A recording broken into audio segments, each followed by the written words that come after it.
अस्सलाम वालेकुम स्टूडेंट्स, आज हम चैप्टर नंबर 18 का एक अहम टॉपिक डिस्कस करेंगे।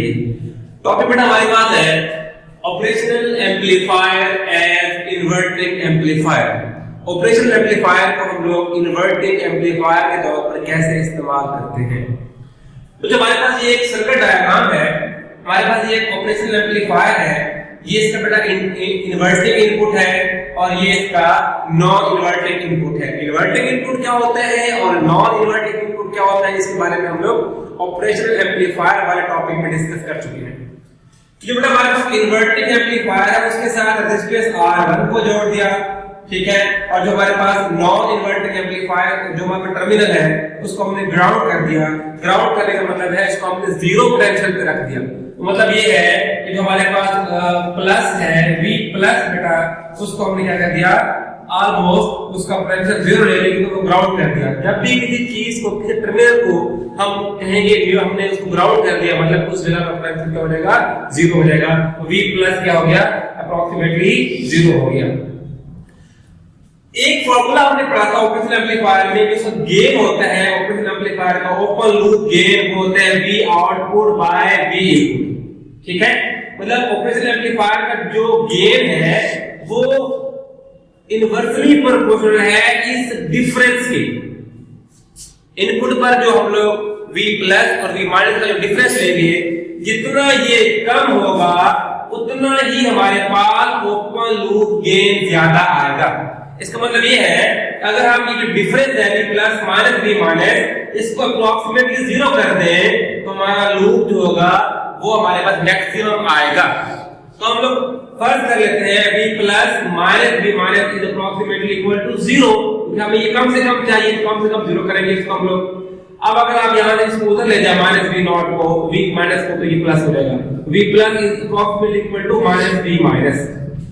अब शुरू में हमने कहा था कि V प्लस जो ग्राउंडेड है वो अप्रोक्सीमेटली अगर जीरो के बराबर है, यहाँ पर V प्लस और V माइनस बराबर है, इसका मतलब अगर V प्लस जीरो था तो V माइनस भी जीरो हो जाएगा।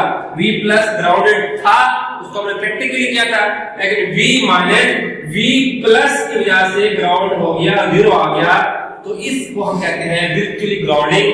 तो V माइनस क्या हो गया, वर्चुअली ग्राउंड हो गया। वर्चुअली ग्राउंड करने के बाद अब हम इस रेजिस्टेंस R1 में जो करंट फ्लो कर रहा है उसका फॉर्मूला डिस्कस करते हैं। ओम लॉ से आप जानते हैं बेटा करंट बराबर होता है I equal to V by R।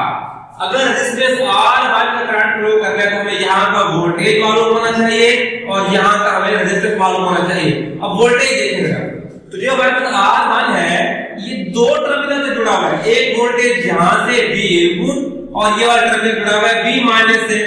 यहाँ पर बेटा हमारे पास V इनपुट है और यहाँ पर V माइनस है, तो हमारे पास इस R1 में जो नेट वोल्टेज होगा दोनों का डिफरेंस लिया जाएगा।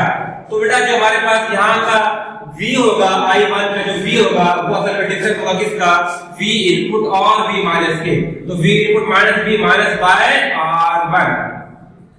V माइनस को हमने क्या कहा है, जीरो कहा हुआ है, तो यह है V input minus zero by R1।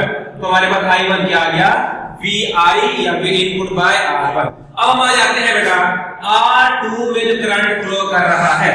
Similarly हमने देखते हैं R2 में से वोल्टेज कितना है, R2 का ये वाला टर्मिनल जुड़ा हुआ है V माइनस के साथ और ये वाला टर्मिनल जुड़ा हुआ है V आउटपुट के साथ। तो हम लोग टोटल जो नेट वोल्टेज होगा वो V minus minus V naught by R2 करके आएगा। V माइनस को हमने पहले जीरो कहा हुआ है तो I2 इज इक्वल टू क्या आ जाएगा, 0 minus V naught by R2 और हमारे पास I2 is equal to minus V naught by R2, ये I2 का फार्मूला आ गया। अब प्रैक्टिकली इनकी रेजिस्टेंस हमने कहा था बहुत हाई थी, दोनों टर्मिनल की तो कोई करंट फ्लो नहीं करेगा इन दोनों के दरमियान, तो I1 बराबर होगा I2 के। I1 की वैल्यू हमने मालूम की VI बाय R1 हमने यहाँ पुट की, I2 की वैल्यू यहाँ पुट की हमने, दोनों को कंपेयर किया, क्रॉस मल्टीप्लाई किया, R2 बाय R1 आ जाएगा हमारे पास और V इनपुट नीचे आ जाएगा हमारे पास। ये जो V आउटपुट में V इनपुट है इसको एफिशिएंसी या गेन कहते हैं, तो गेन क्या आएगा minus R2 bye R1 simplify करके। यहाँ पे नेगेटिव साइन क्या बता रहा है, नेगेटिव साइन ये बता रहा है जो हमारे पास आउटपुट सिग्नल आएगा उसका फेज चेंज होगा कितना, 180 के हिसाब से। तो बेटा ये हमारा टॉपिक था operational amplifier as inverting amplifier. अल्लाह हाफिज।